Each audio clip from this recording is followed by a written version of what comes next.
আজকে আমরা এই ভিডিওটিতে জানব কন্যাদান সিরিয়ালের নায়িকা বিথির আসল নাম এবং বাস্তবে তিনি কার সাথে প্রেম করছেন এবং আরও কিছু অজানা তথ্য নিয়ে।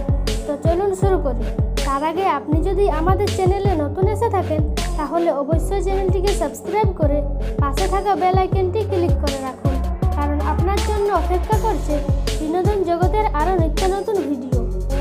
বিথির আসল নাম হলো ঋতব্রতা দে এবং ডাক নাম রিমি। তিনি প্রফেশনে একজন মডেল এবং অভিনেত্রী। ঋতব্রতা জাতীয়তায় একজন ভারতীয় এবং ধর্মে হিন্দু। তার চোখের রং ও চুলের রং কালো। ঋতব্রতা বর্তমানে সিঙ্গেল রয়েছে। তো বন্ধুরা, আজ এই পর্যন্তই। কন্যাদান সিরিয়ালে সায়ন ও বিথির জুটিটি আপনাদের কাছে কেমন লাগে তা নিচের কমেন্ট বক্সে লিখে জানাতে ভুলবেন না। আর আমাদের এই ভিডিওটি যদি আপনাদের ভালো লেগে থাকে তাহলে অবশ্যই একটি লাইক করবেন এবং শেয়ার করে সকলকে জানার সুযোগ করে দেবেন। আর এরকমই বিনোদন জগতের আরও ভিডিও পেতে আমাদের চ্যানেলটি সাবস্ক্রাইব করে পাশে থাকা বেল আইকনটি ক্লিক করে রাখুন। এবারের মতো বিদায় নিচ্ছি, দেখা হবে নতুন কোনো ভিডিওতে। ভালো থাকবেন, ধন্যবাদ।